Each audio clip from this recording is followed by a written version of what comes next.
በመጨረሻ ክላውዲያ፣ ስኪፒ ድሬና ክሮስ ከአቴና ቤት ወጥተው ምግብ ለመብላት ወደ አንድ ሆቴል ሄዱ።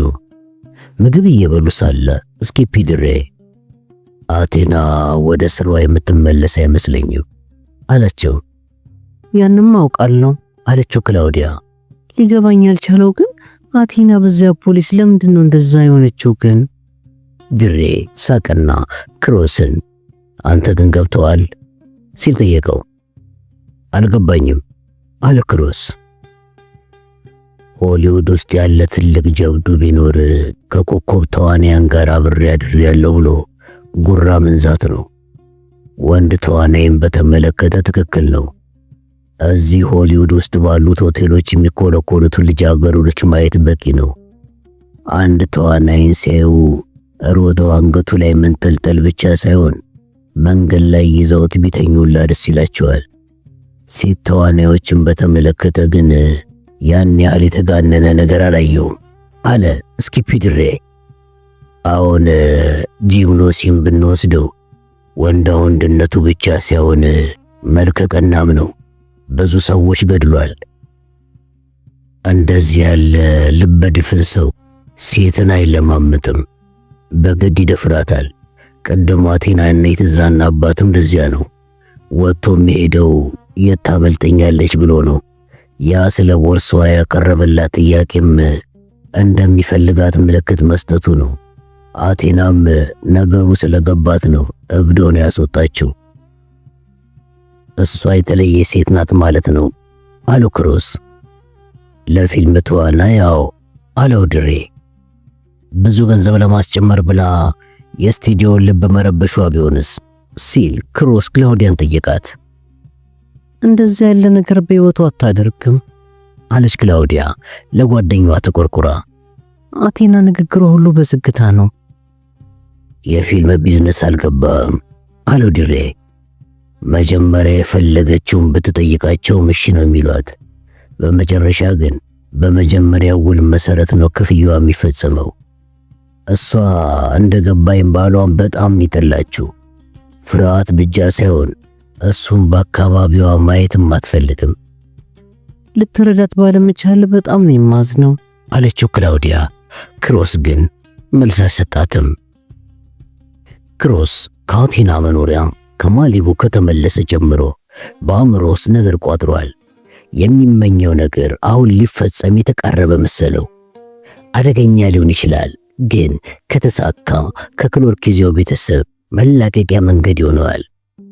ስኪፒ አለው ክሮስ፣ ላንተና ለስቱዲዮ የማቀርበው ሐሳብ አለኝ። ፊልማችሁን አሁኑን ልግዛችሁ። ባለበት ሁኔታ ያወጣችሁትን 50 ሚሊዮን ሰጣችኋለሁ። ማስጨረሻውን ገንዘብም እችላለሁ። ማከፋፈሉን ስቱዲዮ ይረከብ።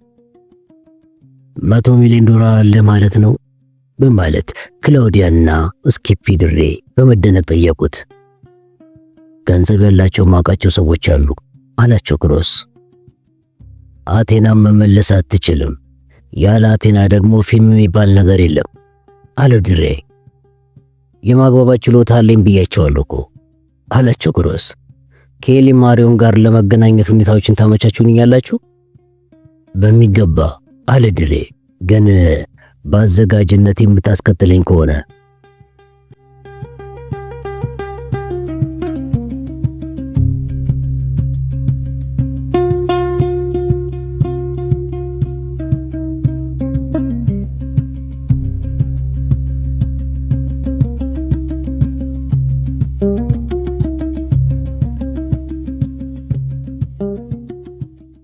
ስብሰባው በቀላሉም ይዘጋጅ አልሆነም ነበረ።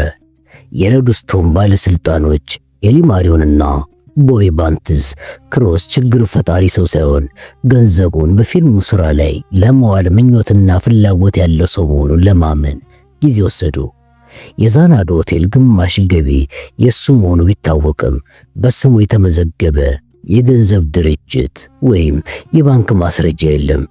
ስኪፒ ድሬ በሚችለው መንገድ ሁሉ ደግፎታል፣ ግን ቃል የገባውን የ50 ሚሊዮን ቼክ አላሳየውም። በእህቱ በክላውዲያ መካሪነት ሙሊ ፍላንደርስን ጠበቃና ነገረ ፈጅ አድርጓታል።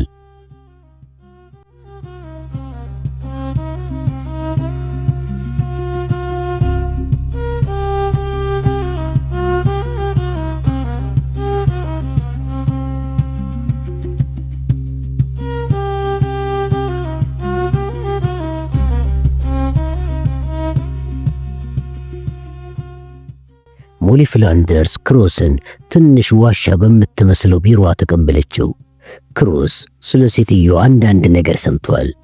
በሕይወቱ እንደ ሞሊ ኃይለኛ ሴት አላጋጠመውም። ክላውዲያም በሆሊውድ እንደ ሞሊ ፍላንደርስ ያለች ኃይለኛ ሴት እንደሌለች ነግረዋለች። ብዙ ደራሲያን፣ ታዋቂ ተዋንያን፣ ጠበቃና ነገረ ፈጅ አድርገዋታል። ባለስልጣኖቹ ይፈሯታል፣ ዳኞች ደግሞ በሙያዋ ያከብሯታል። ክሮስ ከገመታት በላይ የደስደስ እንዳላት ተገንዝቧል። ረጅም ብትሆንም ሙሉ ሰውነትና ቅርጽ አላት። ልብሶቿ በጣም ያምራሉ። ፊቷ እንደ ሰውነቷ ግዙፍ አይደለም። አፍንጫዋ ተለክ ብሎ ጫፉ ላይ አጠፍ ያለ ነው። ከንፈሮቿ ጠበብ ያሉ ሲሆኑ አይኖቿ ቡናማ ሆነው የቁጡ ሰው አይን ይመስላሉ። የፀጉሯ አበጣጠር እንደ እባብ የተጠማዘዘ ነው። ሞሊ ፍላንደርስ ቆንጆ ወንድ ስታይ ልቧ ይሸበራል። ክሮስንም ገና ስታይ ወደደችው። ያስደነቃት ነገር ቢኖር የክላውዲያ ወንድም ያን የመሰለ ቆንጆ መሆኑ ነበር። ክሮስ ላይ የተገነዘበችው ሌላው ነገር ደግሞ ዓለም ከማታስጨንቃቸው ሰዎች መሃል አንዱ እሱ ይመስላል። የክሮስ አጠቃላይ ገጽታ ቢያስደስታትም ደንበኛው አድርጋ ልትቀበለው ግን አልፈለገችም። ስለ ቬጋስና ስለሱ ግንኙነት የሰማችው ነገር አለ። አዎ፣ አሁን ደግሞ ውጥንቅጡ በወጣ ጉዳይ ውስጥ ዘሎ መግባት ማሰቡ ጥርጣሬዋን አጎላው። ሚስተር ዴሊና አለችው፣ አንድ ነገር ግልጽ ላደርግልህ እፈልጋለሁ። አቴናን በጠበቃነት ነው የማገለግላት እንጂ ወኪሉ አይደለሁም። በዚህም ቢተኝነቷ ከቀጠለች ሊደርስባት የሚችለውን ሁኔታ ሁሉ አስረድቻታለሁ። በእንቢተኝነቷ መቀጠሏን ግን አረጋግጫለሁ። አሁን የሷን ቢተኝነት እየታወቀ ከስቱዲዮ ጋር ውለታ ተዋውለ ፊልሙን አልሰራለችም ብለህ ብትከሳት እኔ ጥብቅና ቆምላታለሁ። ክሮስ አተኩሮ ተመለከታት። ከዚህ በፊት ሴትን እንደዚህ አድርጎ ለማጥናት ሞክሮ ያውቅም። ማሳመኛ ሁኔታዎቹን ሁሉ ጠረጴዛዋ ላይ ማስቀመጥ አስፈላጊ ነበረ። ፊልሙን ከገዛሁት ሚስ አኩታኔን አልሰራችልኝም ብዬ እንደማልከሳት አንቀጽ ጠቅሼ ፈርማለሁ። አዎ፣ ሁለተኛ ደግሞ ለዚህ ጉዳይ ጠበቃና ነገረ ፈጅ ኮንሽልኝ $200,000 ቼክ ይዤልሻለሁ። ይሄ ጉዳዩን ለመጀመር ማለቴ ነው። ጉዳዩ ሲሳካ የፈለግሽውን መጠየቅ ትችላለሽ። እስቲ በደንብ ተረድቼ እንደሆነ ልድገምልህ አለች ሞሊ ፍላንደርስ በገንዘቡ ብዛት ተደናግጣ።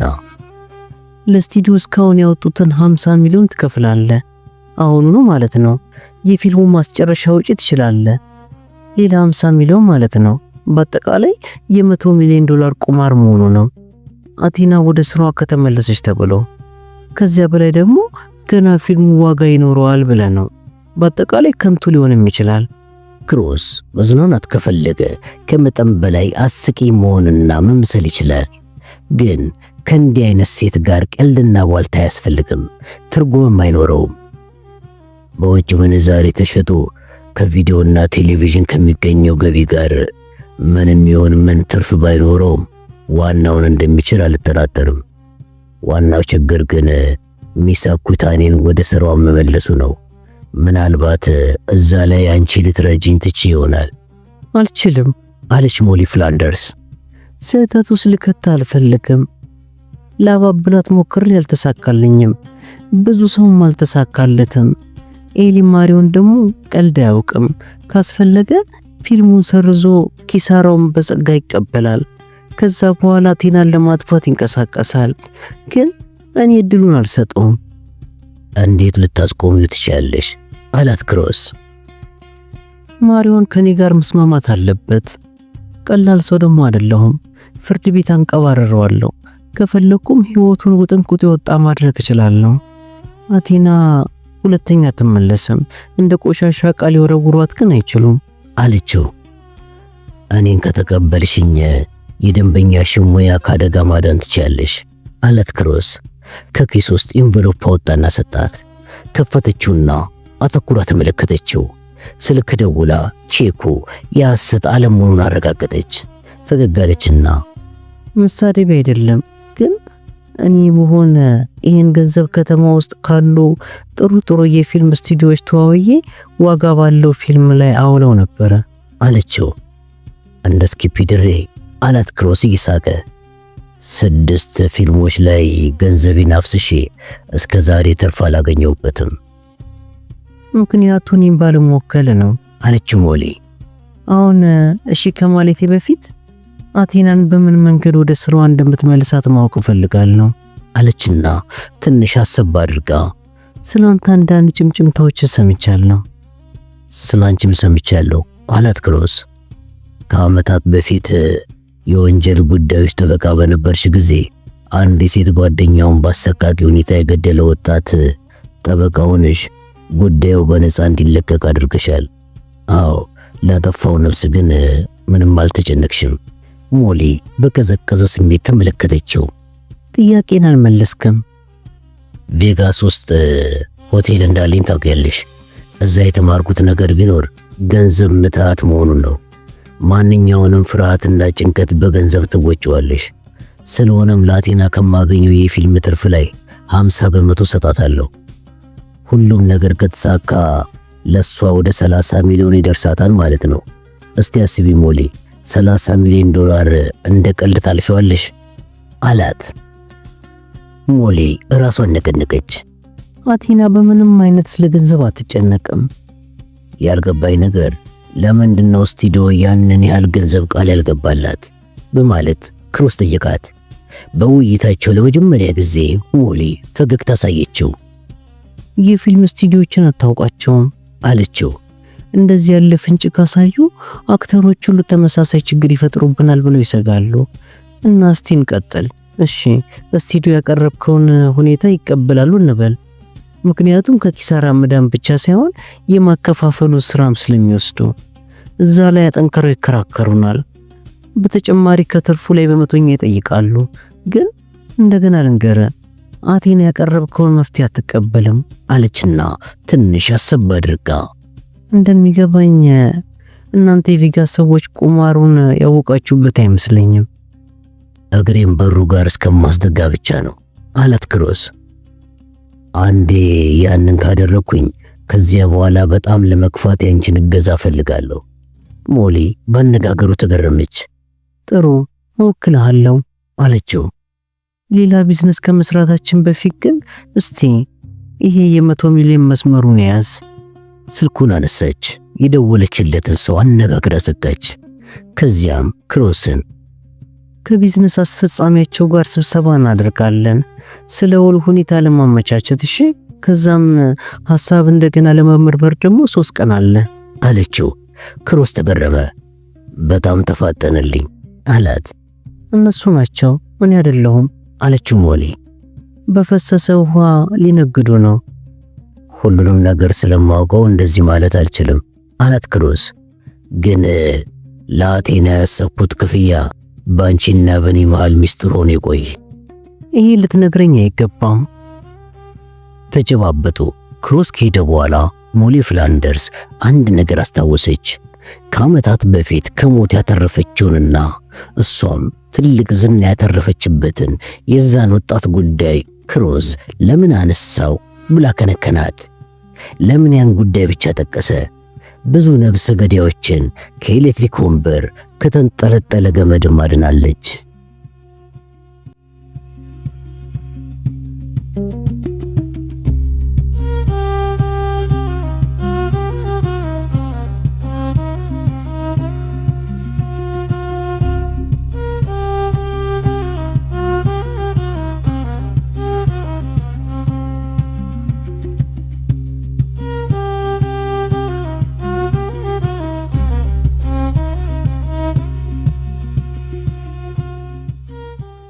ከ3 ቀን በኋላ ክሮስ ዲሊናና ሞሊ ፍላንደርስ በዛችው ቢሮዋ ተገናኙ።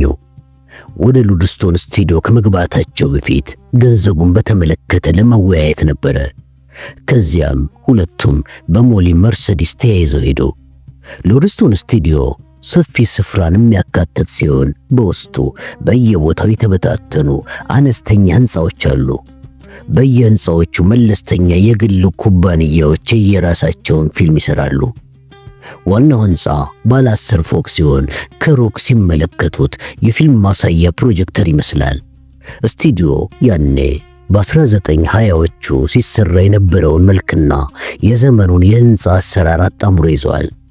የተደረገ ነገር ቢኖር መለስተኛ ጥገና ብቻ ነው። ክሮስ የብሮንክስ ጦር ሰፈር ትዝ አለው። በብዙ ነገር ይመሳሰላሉ። 10ኛው ፎቅ ላይ ካሉት በስተቀር ቢሮዎቹ ሁሉ ጠባቦችና የተጨናነቁ ናቸው። 10ኛው ፎቅ ላይ ኤሊ ማሪዮንና ቦቢ ባንትስ የየራሳቸውን ልዩ ቢሮና ሳሎን ተንጣለው ይዘዋል። በሁለቱ ሰዎች ልዩ ቢሮ መሃል ሰፊ የስብሰባ አዳራሽና ዘመናዊ ቡና ቤት አለ። የስብሰባው አዳራሽ በሚያምሩ ጠረጴዛዎችና ወንበሮች ያጌጠ ነው። ግድግዳው ላይ የሮድስቶን ፊልም ማሳያ ፕሮጀክተር ምስሉ በፖስተር ተሰርቶ ተሰቅሏል። ሲጠባበቋቸው የነበሩት ኤሊ ማሪዮን፣ ቦቢ ባንትስና የስቱዲዮ ዋና አማካሪ ስኪፒ ድሬ ነበሩ። ሞሊ በሷና በክሮስ ስምምነት የተዘጋጀውን ውል አቀረበችላቸው። ሦስቱም ሰዎች ማንበብ ቀጠሉ። የቡና ቤቱ አስተናጋጅ የሚፈልጉትን መጠጥ ሰጥቷቸው ወጥቶ ሄደ።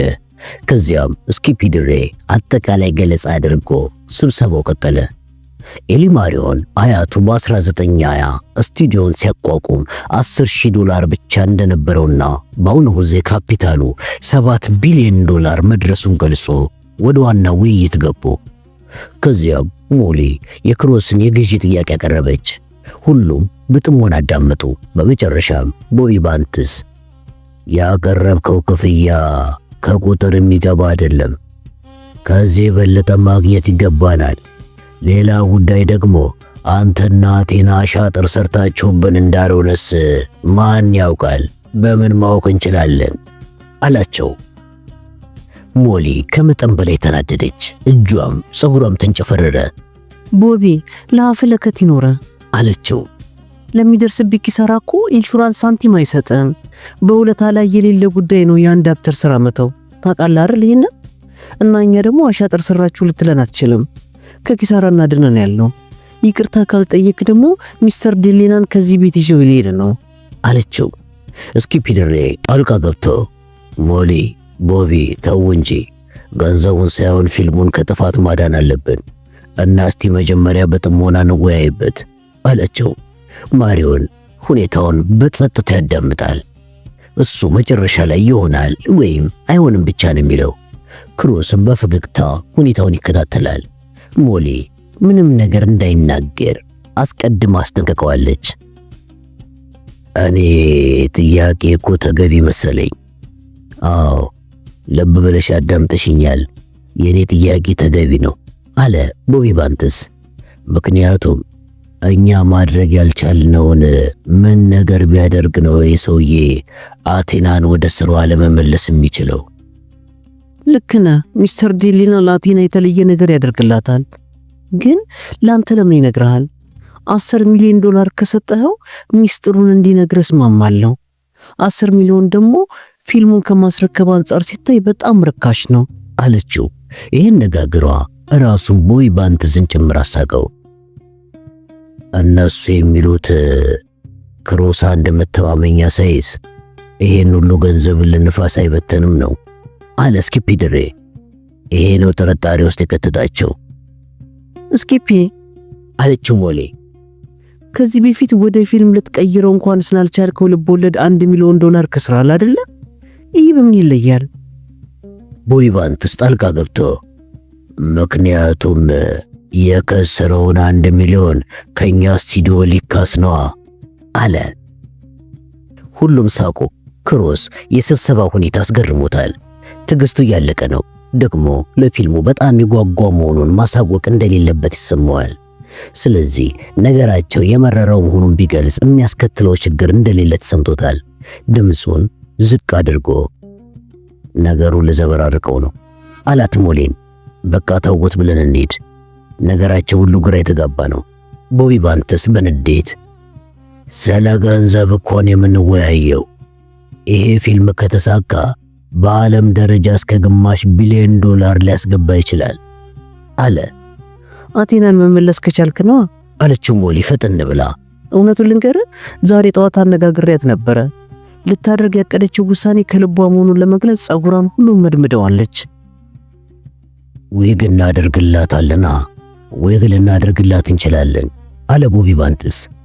ከዚያም ወደ ክሮስ ዞር ብሎ በትኩረት አጠናው። አቴና ወደ ስራዋ ባትመለስና ያወጣውን 50 ሚሊዮን ዶላር ብትከስር ማን ነው ተጠያቂው ሲል ጠየቀው። እኔ ራሴ አለ ክሮስ። አሃ አለ ባንትስ። አሁን ጥርጣሬያችንን ጋድ እያወጣው ነው። ሊሆን ይችላል አለ ክሮስ። ኤሊማሪዮን ከመጀመሪያው ጀምሮ ክሮስን ያጠናዋል። ሰውየው ቀዝቀዝ ያለ ሆነበት፣ አይንቀዥቀዥም። ደግሞም ፓሲፊክ ኦሽን ሴኩሪቲ ይህን ያለ ዕድል ሰጥቶት ከአቴና ጋር የሚስጥር ውይይት ሊያደርግ አይችልም። ውሳኔ ላይ መድረስ አለበት። ውሳኔውም ቢሆን እዚህ ያሉት ሰዎች እንደሚገምቱት አስቸጋሪ አይሆንም። ማሪዮን ደግሞ አቅም እያነሰው በመሄዱ የለበሰው ልብስ ትከሻውን እየከበደው መሆኑ ይታወቀዋል። ስለሆነም ይሄ ጉዳይ ቶሎ ቢያበቃ ይፈልጋል። እስካሁን ሰዓት ድረስ ከአቴና ኩታኒ ጋር ምንም አይነት ስምምነት አላደረኩም ብለህ ትፈርምልናለህ ሲል ቦቢ ባንትስ ክሮስ ጠየቀው። አዎ አለ ክሮስ ለባንትስ ያለውን ጥላቻ በአስተያየቱና ባነጋገሩ እየገለጸ። ኤሊማሪዮን ይህን ከተገነዘበ በኋላ በነገሩ ረካ። ቢያንስ ስብሰባው በታቀደው መሰረት ተካሂዷል። ባንትስ ብቻ ነው ችግር ፈጣሪው ነው። የሚገርመው ነገር ግን ሰዎች ሁሉ ለምን እንደሚጠሉት ነው። ይህ ተፈጥሮ ሳይሆን በሥራ ድርሻውና ኃላፊነቱ ስለሆነ ነው። ነገሮችን አበጥሮ መወያየትና መዋል ስላለበት። ግን ደግሞ ሥራውና የሱ ተፈጥሮ ብዙ አይራራቁም። የትርፉን 20% ተጨማሪ ክፍያ እንፈልጋለን አለ ባንትስ። በአገር ውስጥም ሆነ በውጭ እናከፋፍላለን። በማንኛውም መልኩ ደግሞ ሽርክናችን የተጠበቀ ይሆናል። እኛ ልንሰራው የምንችለውን ለሌላ አይሰጥብንም አለ በመቀጠል። ከዚህ ላይ ቆይ በዚህ ላይ ተቃውሞ የለንም፣ ግን ከትርፉ ከ10% በላይ ልንሰጥ አንችልም አለችው ሞሌ። በማከፋፈሉ የደለበ ጥቅም ስለምታገኝ አማራጩ ውለታውን ትቀበላለህ ወይስ አትቀበልም ነው። ኤሊማሪዮን ከዚህ በላይ መታገስ አልቻለም። ብድግ አለና ቀጥ ብሎ ቆመ። 12% ትሰጡናላችሁ፣ ባቀረባችሁት ውለታ ተስማምተናል አለ ረጋ ባለ አነጋገር። ትንሽ ዝም ብሎ ቆየና ወደ ክሮስ አተኩሮ እየተመለከተ ብዙ ገንዘብ አይደለም፣ ታላቅ ፊልም እንደሚሆን ስለማውቅ እንደ ተራ ነገር ልወረውሮ አልፈልግም። በተጨማሪም ነገሮች እንዴት እንደሚሄዱ ለማየት ጓጉቻለሁ አለና ወደ ሞሊ ዞር ብሎ እሺ ነው ወይስ እምቢ ሲል ጠየቃት። ሞሊ ፍላንደርስ ክሮስንም እንኳን ባይኗ ሳታማክረው እሺ አለች።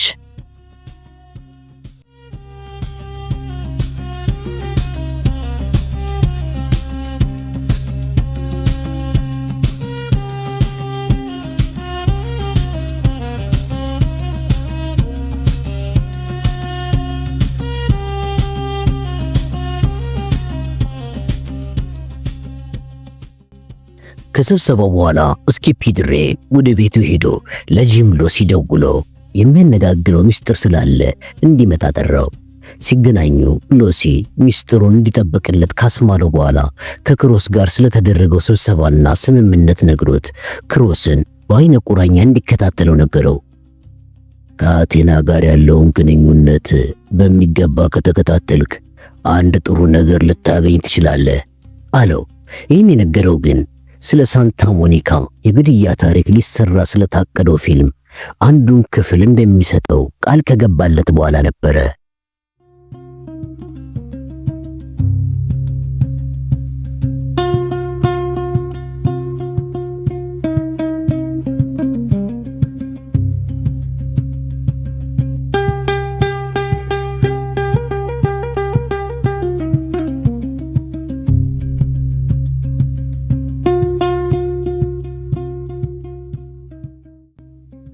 ክሮስ ግን ስብሰባው እንደተበተነ በቀጥታ ወደ ላስ ቬጋስ ሄዶ ስለ አዲሱ የፊልም ዓለም ሕይወቱ ቢሮ ውስጥ ተቀምጦ ያሰላስል ነበረ። ለመሆኑ ግን ለምን ይሆን እንደዚህ ያለ ችግር ውስጥ መግባትን የፈለገው? ዋናው ነገር የፊልሙ ሥራ ከተሳካለት ገንዘቡ የትየለሌ ነው። ገንዘብ ብቻ ሳይሆን አዲስ ሕይወት ውስጥም ሊገባ ነው። ግን ለዚህ ሁሉ መጀመሪያ የገፋፋው ምንድን ነው? ትርፉ ታይቶት ወይስ ደግሞ የአቴና ምስል? ምናልባትም አንድ ቀን ተዋውቀው ተፋቅረውና ለዘለቂታውም ባይሆን ለአጭር ጊዜም አብረው ቢሆን ይሆን? ግሮንቬልት የመከረው ምክር ነበረ። ምን ነበረ? አዎ ሴቶች በተለይ ከአደጋና ከመከራ ላወጣቸው ሰው ከወንድ ጓደኞች ይበልጥ ታማኝ እነሱ ናቸው ያለው ነው? ወይስ ደግሞ በጥላቻ ሾክ ውስጥ የተደበቀች ውበትን ተጠንቅቀ ያዛት ያለው? የቱ ይሆን? መንፈሱ እንደገና ወደ አቴና ወደ ማሊቡ ነጎደ። ግን አቴና እውነትም እንደ ሰማይ መላእክት የምትመለክ አይነት ከሆነች ለምንድነው ክፍያ የምትጠይቀው? ወደ ፊልሙ ለመመለስ የምትችለውስ የሆነ ሰው ባሏን ከገደለላት መሆኑ ነው። በእርግጥ እሱ በሕይወት እያለ እንደማትመለስ ለማንም ግልጽ ነው። ፊልሙ እስከሚያልቅ እንደ አንድ ፕሬዝዳንት እንጠብቅሻለን በማለት ስቱዲዮ የገባላትን ቃል ተቀባይነት አላገኘም። ለምን ቢባል በዚህ አይነት ሁኔታ ብትስማማ የምትሰራው ፊልሙን ለመጨረስ ሳይሆን ሕይወቷን ለመጨረስ ይሆናል። ፊልሙ ካለቀ በኋላ ጠባቂ ሁሉ ከቦታው ሲነሳ ስካኔት መጥቶ ይጨርሳታል። ኤሊ ማሪዮን፣ ቦቢ ባንትስ፣ ስኪፒ ድሬ ሁሉም ችግሩን ያውቁታል፣ መልሱንም ያውቁታል። በግልጽ ለመናገር የፈለገ ግን የለም። እንደነሱ ላለ ሰው ኪሳራው ኪሳራ ብቻውን አያበቃም። በሕይወት በጣም ከፍተኛ ምዕራፍ ላይ ደርሰዋል። ኑሮን በደንብ ኖረውታል። ያን ማጣት ደግሞ አንድ ሞት ብቻ ይሆንላቸውም። ክሮስን ሁለት ነገሮች ከፊቱ ተደቅነውበታል። የፊልሙም ሥራም ሆነ አቴናን በምንም አይነት በማይነካ መልኩ ቦዝ ስካኔትን መግደል። ሁለተኛው ችግር ደግሞ በጣም አስቸጋሪውና አስፈላጊው የአባቱን የፒፒ ዴሌናንና የክሎርኪዚዮን ቤተሰብ ፍቃድ ማግኘት ነው። ለምን ቢባል በሚስጥር እንኳን ቢገድለው የኋላ ኋላ መሰማቱ አይቀርም።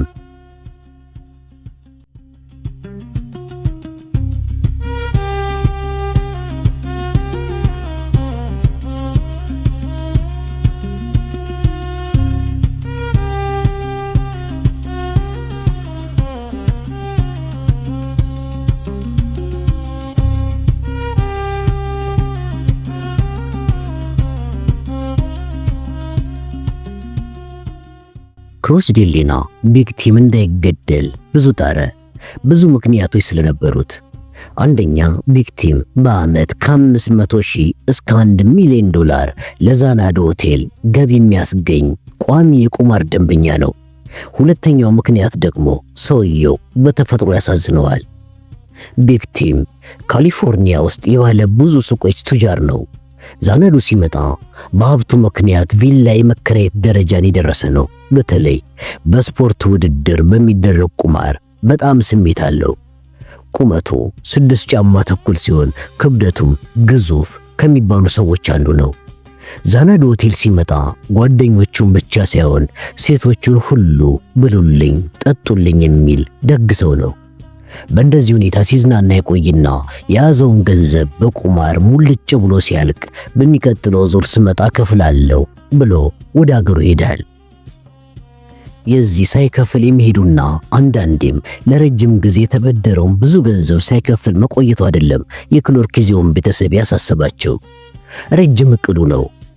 ቢግ ቲም በስፖርት ቁማር የንግድ ዘርፍ ለመሳተፍ የረጅም ጊዜ እቅድ አለው። ዛናዶ ሆቴልም የሚመላለሰው አንዱ ምክንያት የስፖርት ውድድሮችን እንዴት በግል ለማቋቋምና በስፖርቱ ጨዋታ ብቻ ሳይሆን ይሄ ያሸንፋል ወይም ያኛው ቡድን በሚል የሚደረግ ውድድርን ከስፖርት ዘርፉ የደለበ ገቢ ሊገኝ የሚችልበትን ሁኔታ ለማጥናት ነው። የክሎርኪዚዮ ቤተሰብ ዋና ዓላማ ደግሞ ስፖርትን በመላ አሜሪካ በንግድ መልክ ለማካሄድ ስለሆነ በዚህ የረጅም ጊዜ እቅዳቸው ውስጥ ጣልቃ የሚገባን ድርጅትም ሆነ ግለሰብ እጃቸውን አጣጥፈው አይመለከቱትም። ስለሆነም በቢግ ቲም ሕይወት ዙሪያ ክትትል ተደረገ። ውጤቱ አስደንጋጭ በመሆኑ ፒፒና ክሮስ ለስብሰባ ወደ ኩዌጎ እንዲጠሩ ተደረገ። ፒፒ ከሲሲሊ ከተመለሰ በኋላ ይሄ የመጀመሪያው የቤተሰቡ የግዳጅ ጥሪ መሆኑ ነው።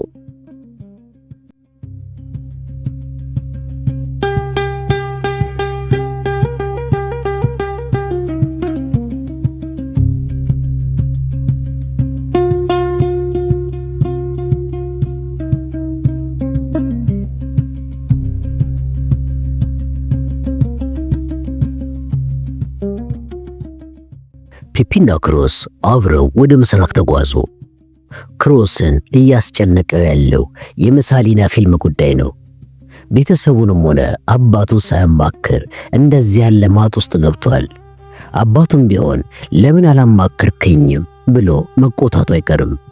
ስለዚህ የነበረው አማራጭ ለአባቱ መንገድ ነበረ እና አውሮፕላን ውስጥ እንዳሉ ሁሉንም ነገር አጫወተው። ለሱም ማማከር ያልፈለገው ከቤተሰቡ ጋር እንዳያቀያየመው በማሰብ ራሱ ያመጣውን ችግር ራሱ ለመወጣት አስቦ መሆኑን ክሮስ በጥሞና አስረዳው። ወደ ምስራቅ የተጠራውም ለዚህ ጉዳይ መስሎት ዶኖ ለምን ሆሊውድ መግባቱ እንዳላስደሰተው በማንሳት ቅሬታውን ለአባቱ አስረዳው። ፒፒ ምንም ቃል ሳይተነፍስ አስጨረሰው። ከዚያም የተሰማውን ሐዘኔታ በመግለጽ አንተ ገና ወጣት ነህ፣ ብዙ ነገሮችን ልታቅድና ልትሞክር ትችላለህ እና የአሁኑ ጥሪ ስለ ፊልም ጉዳይ አይመስለኝም። ዶኑ ክንዱን እንደዚህ በችኮላ አያነሳም። መጨረሻውን ቆይቶና ታግሶ የማየት ባህሪ ያለው። አሁን ደግሞ እንደዚህ ያለ ነገሮችን የሚያካሂደው ጆርጂዮ ነው። እንደዚህ ያሉ ጉዳዮች ላይ ችኩሎች ቪንሴንት፣ ፔቲና ዳንቴ ናቸው። ግን ተሳስተዋል። ሽማግሌው ከሁላችንም የበለጠ ነው። አስተዋይ ነው። በጣም ነው የሚያስተውለው። ስለሱ አትጨነቅ። በእንደዚህ አይነት ነገሮች ላይ ሚዛናዊ ውሳኔን የሚሰጠው። መጠንቀቅ ያለብህ ጆርጂዮና ዳንቴን ነው አለው አባቱ።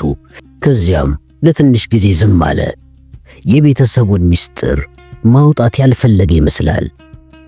የጆርጂዮ የቪንሴንትና የፔቲ ልጆች ስለ ቤተሰቡ ቢዝነስ ምንም እንደማያውቁ ይገባል አይደል? ሽማግሌውና ጆርጂዮ ልጆቻችን የኛን ፈለግ ትተው ሕጋዊ ህብረተሰብ እንዲደባለቁ ነበር እቅዳቸው። ሽማግሌው ለዳንቴም የተመኘለት ይህንኑ ነበረ። ዳንቴ ግን የዋዛ ሰው ስላልሆነ ሁኔታዎችን ሁሉ አመዛዝኖ ቤተሰቡ ሕይወቱ ሰርጎ ገባ። ሽማግሌውም ሊያስቆመው አልቻለም። እስቲ ሁላችንን እንየን፣ ጆርጂዮ፣ ቪንሴንትና ፔቲ፣ እኔና አንተ፣ ዳንቴ፣ ሁላችንም በርቀት የቆምን የቤተሰቡ ዘቦች ነን። የክሎርኪዚዮ ዘር እንዳይጠፋ ዘወትር ዘብ የቆምን። የዶኑም ምኞት ይሄ ነው። የእሱ ጉልበት ይሄ ነው። ጠንካራ የሚያደረገው ይሄ ነው። ከሁሉ ቤተሰብ መጥቆ የወጣበት ብልሃት። አንተም ከእንደዚህ ያለ ሕይወት ብትቀላቀል የሚከፉ አይሆንም። ዳንቴም እንዲያደርግ የፈለገው ይህንኑ ነበር አይመስልህም? ይመስለኛል አለ ክሮስ። ግን ድክመቱን ለአባቱም ቢሆን መናገር አልፈለገም። ለቆንጆ ሴት ፍቅር ብሎ ማድረጉን። ሁልጊዜም ለድርጊት ጊዜ ስጠው፣ ልክ እንደ ግሮንቬልት አለው ፒፒ። ጊዜው ሲደርስ ለዶኑ በቀጥታ ንገረው፣ ግን ከምታገኘው ጥቅም ሁሉ ቤተሰቡ እንዲቋደስ አድርግ። ጆርጂዮንና ዳንቴንም ግን ተጠንቀቃቸው። ቪንሴንትና ፔቲ ደንታ የላቸውም። ጆርጂና ዳንቴ ለምንድን ነው መጠንቀቅ ያለብኝ? ምክንያቱም ጆርጂዮ ስግብግብ ፍጡር ነው። ዳንቴ ደግሞ ዘላለሙን በአንተ ስለሚቀና እንዲሁም የኔ ልጅ ስለሆንክ፣ ከዚያም በላይ መንፈሱ በብቀላ የተሞላ ስለሆነ ነው። ክሮስ በጣም ተገረመ። አባቱ በክሎርኪዚዮ ቤተሰብ አባላት ላይ ነቀፌታ ሲሰነዝር የመጀመሪያው ነው። ቪንሴንትና ፔቲንስ ለምንድነው ደንታ ቢስ የሆኑት ሲል ክሮስ ጠየቀ።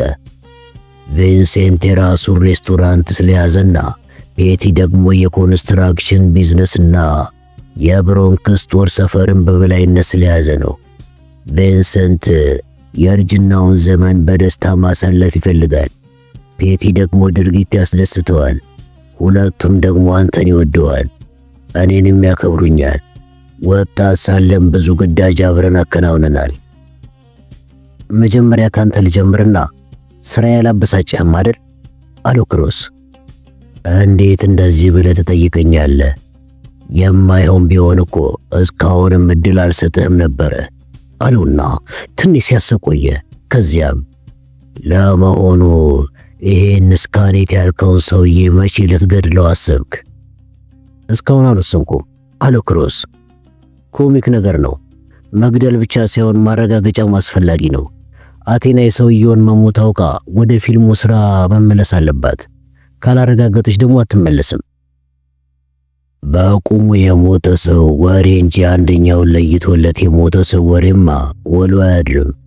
ለምን እኔ እቅዱን አላወጣልህም? አለው ፔፔ። እና ደግሞ ይቺ አቴና የምትላት ሴት ካልተመለሰችስ? እሷና ክላውዲያ ጓደኛሞች ናቸው። ባሏ ከሞተ እንደምትመለስ ነግራኛለች። የምወዳት ልጄ ክላውዲያ አለ ፔፔ። አሁንም ልታየኝ አትፈልግም አይደል? አይመስለኝም አለው ክሮስ። ግን ሆቴላችን ስትመጣ ብትጠይቃት ትችላለህ። አያስፈልግም አለ ፔፔ።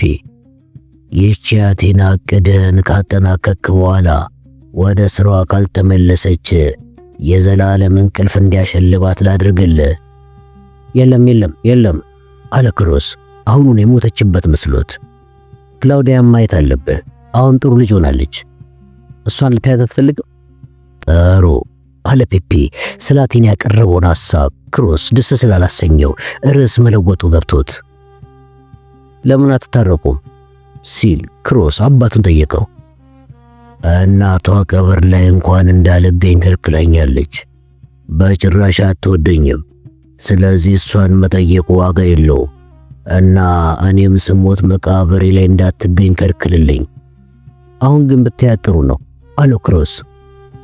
አንድ ነገር ልንገርህ፣ ለሽማግሌው ምንም ነገር ቃል እንዳትገባ። ይሄ ስብሰባ ስለሌላ ጉዳይ ነው አለው ፔፔ። እሱም ርዕስ ለመቀየር ብሎ በምን አወቅ ሲል ክሮስ ጠየቀው። ስላንተ ጉዳይ ቢሆን መጀመሪያ እኔን ያነጋግረኝ ነበረ። በመጨረሻም ፔፔ ያለው ነገር ትክክል ሆነ።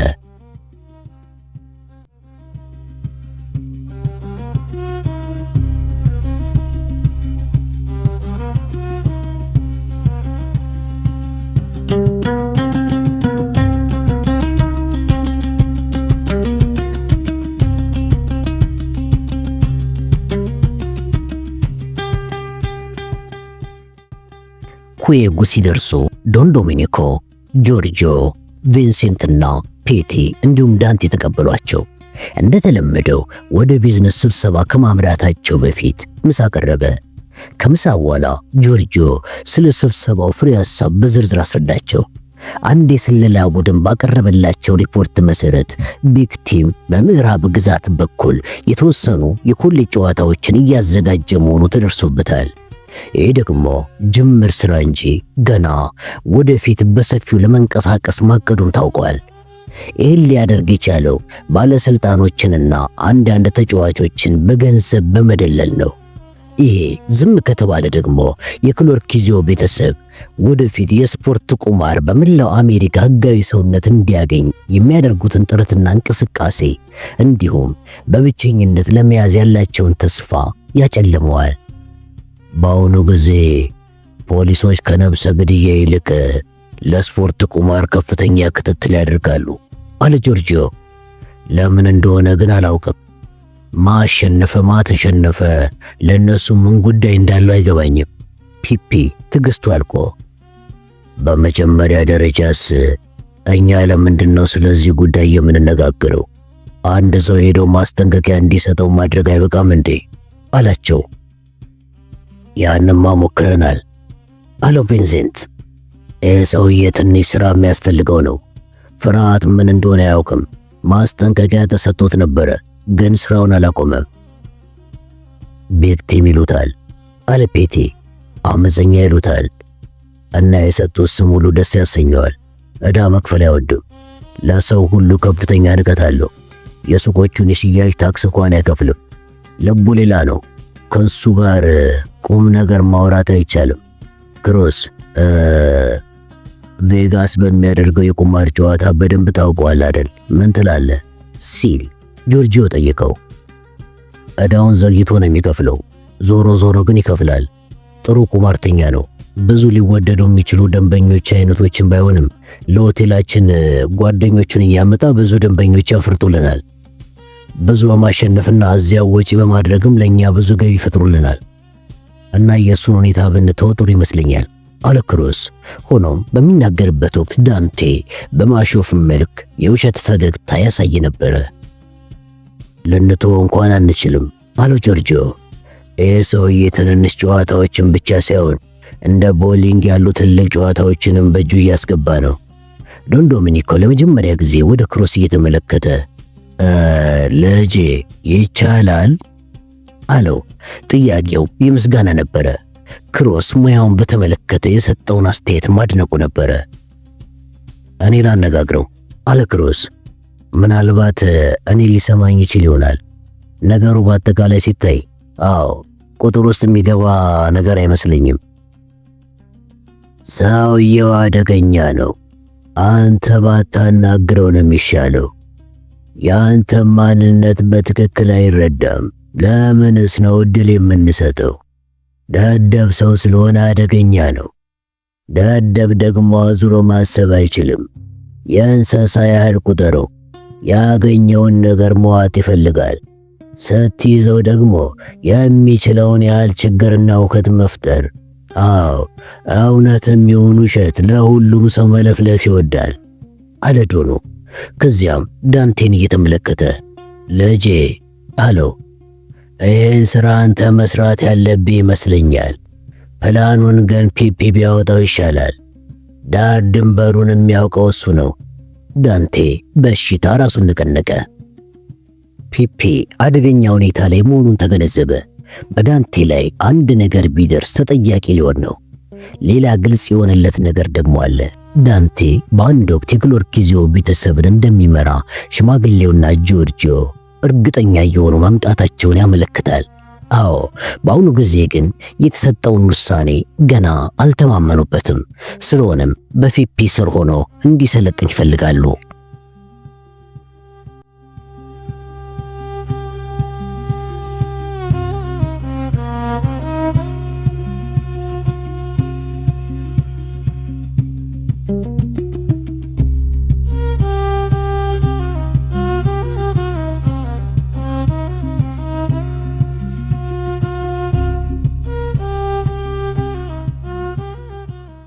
ዳንቴ ላስ ቬጋስ ሲሄድ ዛናዶ ሆቴል ልዩ ክፍል ውስጥ ተመዘገበ። ቪክቲም ገና ለሳምንቱ መጨረሻ እረፍት ወደ ቬጋስ አልመጣም። እሱ እስከሚመጣ ፒፒና ክሮስ ስለ ሰውየው ሁኔታ ሲያስረዱት ቆዩ። ግን ለምንድነው ዘራፊው የሚሉት ሲል ዳንቴ ጠየቃቸው። ምክንያቱም ማንኛውንም ነገር ሳይከፍል ስለሚወስድ ነው አለው ክሮስ። ሴቶች ሲያገኙም ከላያቸው ላይ ስጋ እንደመቦጨቅ አይነት ነው የሚቦጫጭቃቸው። ከዛም የልቡን ሰርቶ ጥሏቸው ይሄዳል። ቪክቲም ማለት በጣም ኃይለኛ ሰው ነው። ዳንቴ በህልሙ ያለ አይነት መስሎት እንዴ 100 ሚሊዮን ለመስማት በጣም ቸኩያለሁ አላቸው። ግሮንቪልት ቪላ ከልክሎት አያውቅም አለ ክሮስ። እኔም ከልክየው አላውቅም። ዳንቴ ትኩር ብሎ ተመለከተው። እንዴ እኔ እንዴት ቪላ አይሰጠኝም ሲል ክሮስን ጠየቀው። ምክንያቱም ሆቴሉ በየቀኑ የሚያገኘው ከ100,000 እስከ 1 ሚሊዮን ዶላር የቁማር ገቢ ስለሚያሳጣው ነው አለ ክሮስ። ጆርጂዮ ግን ይሰጠዋል አይደል? መልካም አለ ክሮስ። እሱን ከጆርጂዮ ጋር እነጋገርበታለሁ። ሁለቱም ጆርጂዮ በዳንቴ ጥያቄ እንደሚናደድ ያውቃሉ። ወፍራም ዕድል አለ ዳንቴ። ስታገባ ለጫጉላ ቤት ቪላ እንሰጣለን አለ ክሮስ። ያወጣው እቅድ በቪክቲም ጸባይ ላይ ያነጣጠረ ነው አለ ፒፒ።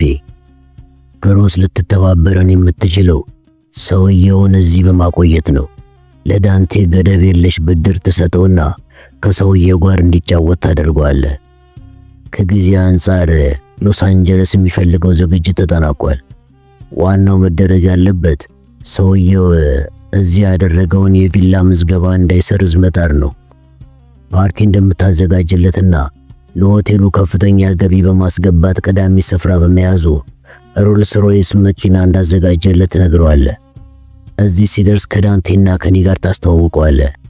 ከዛ በኋላ ያንተ ስራ ያበቃል። እቅዱን በዝርዝር ለማስረዳት ፒፒ ከአንድ ሰዓት በላይ ፈጀበት። ዳንቴ በአድናቆት ጆርጂዮ ሁልጊዜ የተዋጣል እቅድ አውጪ መሆኑን ይናገራል አለው። ዶኑ በእኔ ላይ ሲሾም ከፍቶኝ ነበረ። አሁን ግን ትክክል መሆኑ ገብቶኛል። ፒፒ ለሹሙጡ ምንም የቅሬታ መልስ አላሳየውም። አስታውስ፣ ይሄ መስዋዕት መሆን እንጂ ግዳጅ መፈጸም ብቻ አይደለም። ለማምለጥ ሲባል የተደረገ መከላከል መምሰል አለበት። ባለበት ብዙ ሪኮርድና የፍርድ ቤት ክስ ተቀባይነት ያለው ድርጊት መምሰል ይኖርበታል። በዚህ እንቅስቃሴ ወቅት እነዚያም ባርኔጣዎችን እንዳታደርጋቸው። ሰዎች በቀላሉ ሊለዩና ሊመሰክሩብህ ይችላሉ።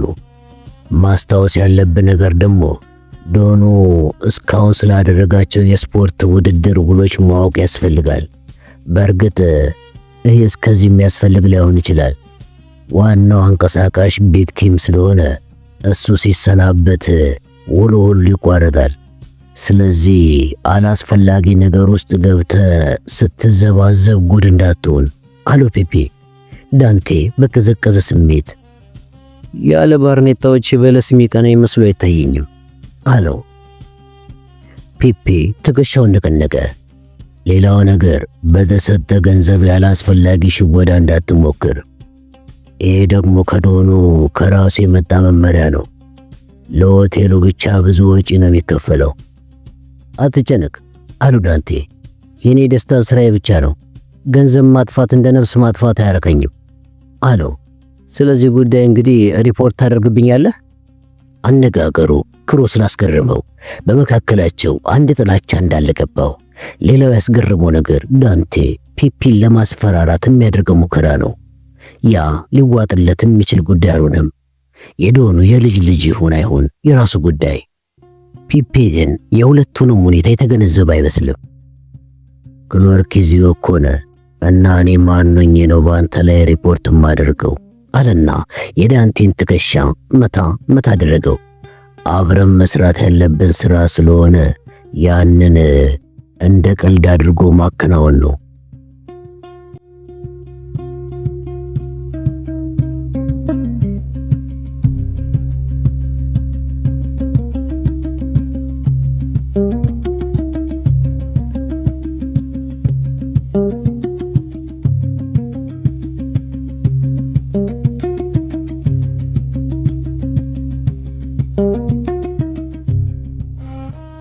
ቢግ ቲም ሲመጣ ዳንቴ በደንብ አድርጎ አጠናው። የቁመቱ ርዝማኔ ብቻ ሳይሆን ሰውነቱ ግዙፍ ነው። ውፍረቱ ራሱ ለልስጋ ሳይሆን ከአጥንቱ ጋር አብሮ የተጣበቀ ነው የሚመስለው። በስፖርት የዳበረ ሰውነት። ከላይ ውሃ ሰማያዊ ሸሚዝ ለብሷል። ጡቶቹ አካባቢ ሁለት ትልልቅ ኪሶች አሉት። በአንደኛው ኪስ ውስጥ ባለ $100 ኖቶች ታጭቀዋል። በሌላኛው ኪሱ ባለ $500 ኖቶች። ሱሪው ግራጫ ባጊ ሲሆን ግራና ቀኝ ኪሱ ውስጡ በአነስተኛ ኖቶች በብዛት ይዟል። ቡኒ ሸበት ጫማን አድርጓል። ቢግ ቲም እንደመጣ ወደ ካዚኖ ክፍል አመራ። ዳንቴም ተከትሎ ገባና እንዳጋጣሚ ያስመስሎ ጨዋታ ገጠመው። ዳንቴ ከመጠን በላይ ገንዘብ ይረጅ ጀመር።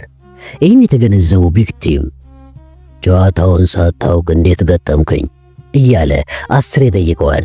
ዳንቴ ግን እንዳልሰማውን ይጫወት ጀመር።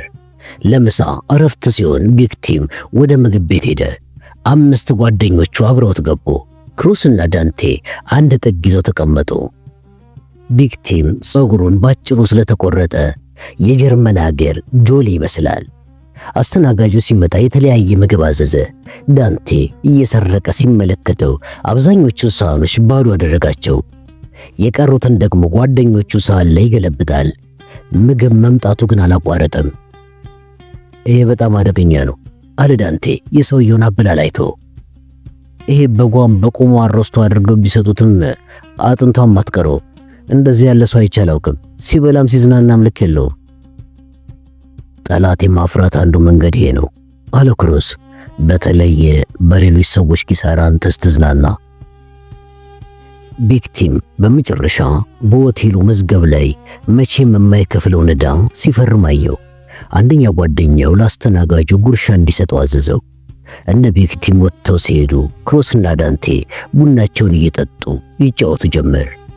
ደንዳናው የዳንቴ ልብ ትንሽ ተረብሿል።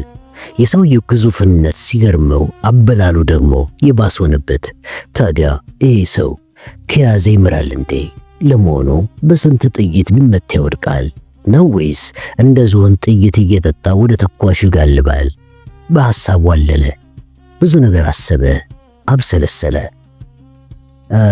ከ3 ዓመት በፊት አንድ ምሽት የሆነ ነገር ትዝ ይለኛል አለ ክሮስ።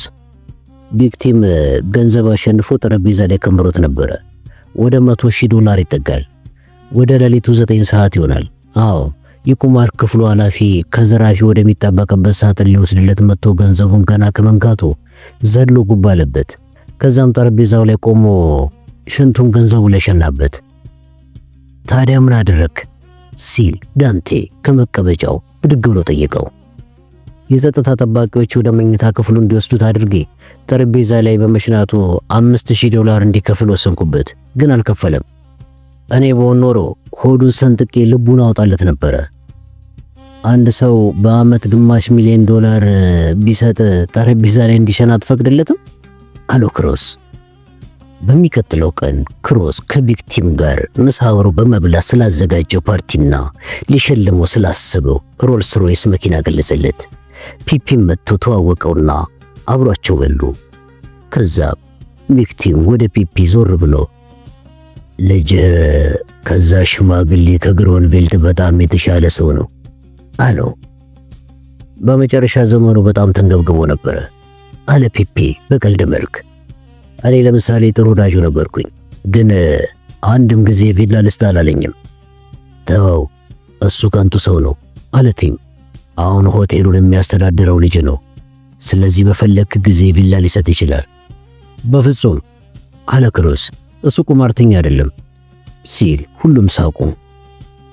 ቢክቲም ጨዋታቸውን ቀየረና አንድ አተር የሚያክል ሰውዬ የሚያስቅ ባርኔጣ ያደረገ እንዴት እንደሚጫወት አይታችሁታል ሲል በመገረም ጠየቃቸው። 1 ሰዓት ባልሞላ ጊዜ ውስጥ ወደ $200,000 ያህል ተበላ። ስለሱ የምትነግሩኝ ነገር አለ? እኔ ደግሞ ሁልጊዜም እንደሱ ያሉ ሀብታም ኢንቨስተሮችን እፈልጋለሁ። ስለ ደንበኞቼ ምንም ነገር ልነግር አልችልም አለው ክሮስ። ስላንተ ማንም ሰው መረጃ ቢጠይቀኝና ብሰጥ ምን ትለኛለህ? እውነቱን ልንገር፣ እሱ ቪላ ቢጠይቅ ምን ጊዜም ማግኘት ይችላል፣ ግን አይጠይቅም። ተራ ሰው መምሰል ይፈልጋል። አስተዋውቀኝ አለው ቢክቲም። ከሱ ጋር በሽርክና ለመስራት እድል ካጋጠመኝ ኮሚሽን ታገኛለህ።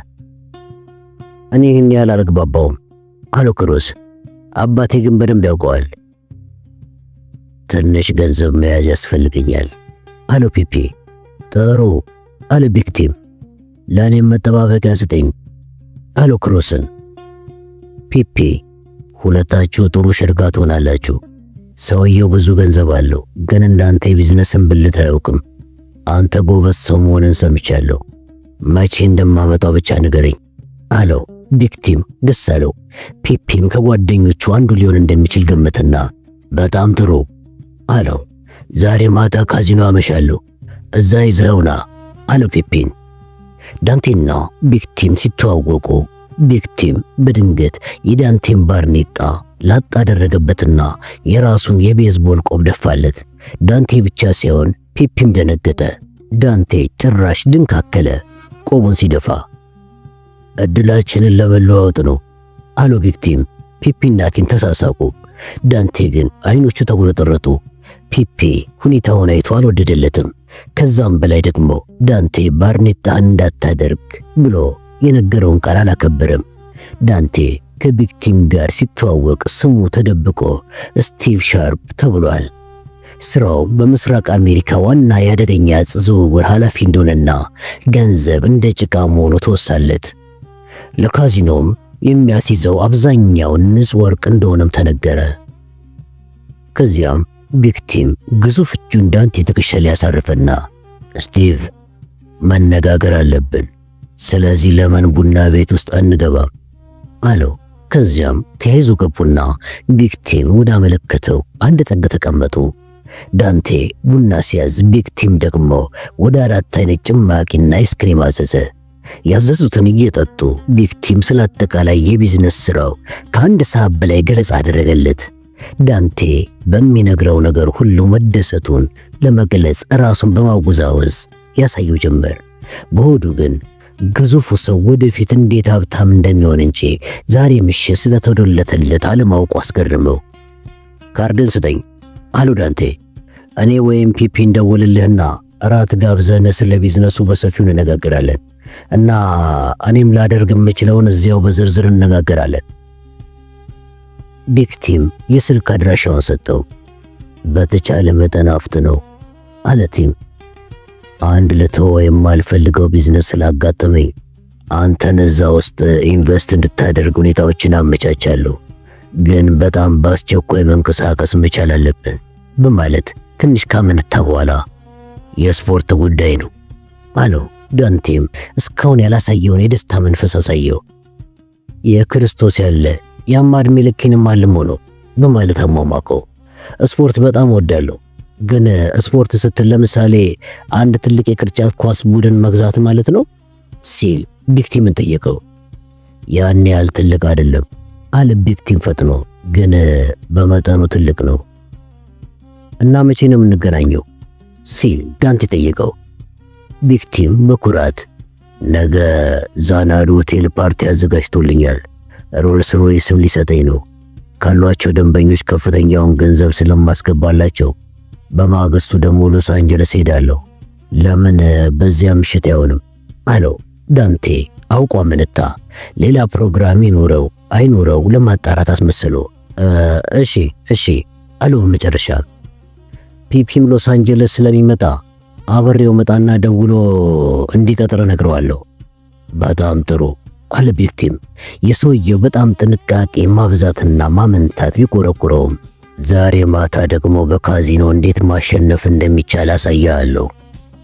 በሚቀጥለው ቀን ዛናዶ ሆቴል ለቢግ ቲም ያዘጋጀው ፓርቲ በትልቁ የዳንስ ምሽት አዳራሽ ተከፈተ። አዳራሹ እንደዚህ ለመሳሰለ ልዩ ዝግጅት ብቻ አገልግሎት የሚሰጥ ነው። ለምሳሌ ለዘመን መለወጫ፣ ለገና ምሽት፣ ለናጠጡ ሀብታሞች የሰርግ ዝግጅት፣ ለፖለቲካ ፓርቲ ግብዣና ለመሳሰሉት ብቻ የሚያገለግል ውድ ዋጋ የሚከፈልበት አዳራሽ ነው። አዳራሹ በጣም ሰፊና ትልቅ ነው። በየግድግዳው ላይ ባለብዙ ቀለም ፊኛዎች ተሰቅለዋል። ክፍሉ መሃል ለመሃል የከፈሉት 2 ትላልቅ የብፌ ጠረጴዛዎች በምግብ ተሞልተዋል። ምግቦቹ በእንቁላል ቅርጽ ተደርድረው መሃል ለመሃል ደግሞ የፍራፍሬ ዘሮች ሰልፍ የወጡ ይመስላሉ። መጠጦች በሆቴል ውስጥ ካሉት ሴት አስተናጋጆች መካከል በቁንጅናቸው በተመረጡ ወጣት ሴቶች ይስተናገዳሉ። በአዳራሹ መሃል አካባቢ ክሬም መልክ ያለው አዲስ ሮልስ ሮይስ መኪና በአበባ ጊጦ ቆሟል። ወደ መውጫው አካባቢ የወይን ጠጅ መልክ ያለው ካዲላክ መኪና ቆሟል። ይሄኛውም በአበባ ጊጧል። ሮልስ ሮይሱ ለቢግ ቲም ሲሆን ካዲላኩ ደግሞ ከሱ ቀጥሎ ለሁለተኛ ደረጃ ዓመታዊ የቁማር ገቢ ለዛናዱ ላስገባ ሰው የሚሰጥ ነው። የዚህ አይነቱን ስነ ስርዓት ሟቹ ግሮንቬልት አንድ ቀን ለማድረግ ሲያስብ ነበር ሞት ቀደመው እንጂ።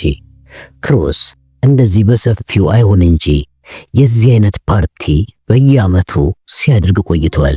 የደንበኞቹን ቁጥር በማብዛትም ትልቅ ለውጥ አስገኝቶለታል። ቢግ ቲም ከደስታ ብዛት 3 ሰሃን ምግብ ከምሮ በምግብ ጠረጴዛው ላይ በመቆም የአበላል ኤግዚቢሽን አሳየ። 3 ሰሃን ምግብ በደቂቃ ላሳደረገው ህዝቡ ሁሉ እንደ ጎዲያው ጀመር። ዳንቴን ያስደነገጠው ግን እሱ ጀብዱ ሳይሰራ ሰውየው በቁንጣን ሊሞት ይችላል ብሎ ነው።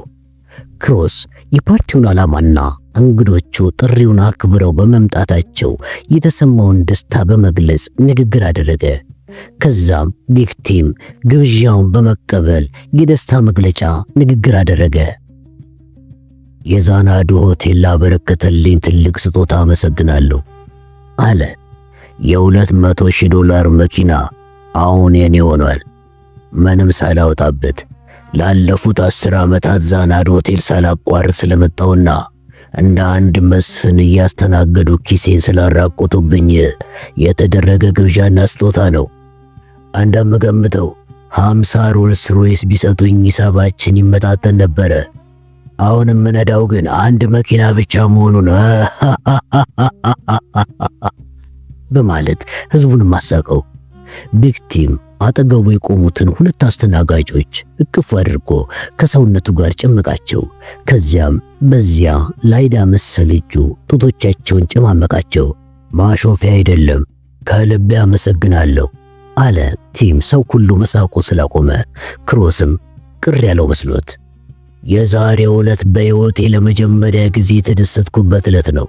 ግን አንድ ነገር ልጠይቃችሁ፣ ማን ነው ለመሆኑ የነዳጁን ወጪ የሚችለው? ዛሬም እንደወትሮ ዛናዱ ኪሴን አራቁቶታል በማለት ህዝቡን እንደገና ሳቀው።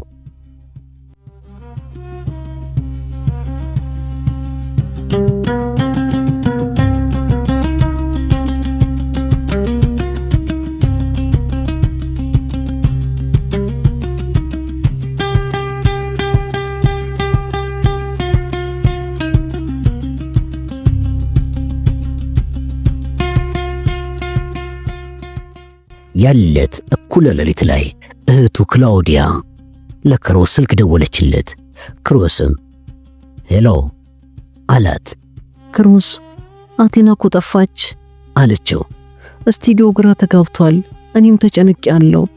እኔ እስከማውቃት አቴና በወር አንድ ጊዜ ያውም ቅዳሜና እሁድ ነው የምትሰወረው። የት እንደምትሄድ ግን ለማንም አትናገርም ነበር። አሁን ግን እንደዛ አይመስለኝም። እንድታውቀው ብዬ ነው።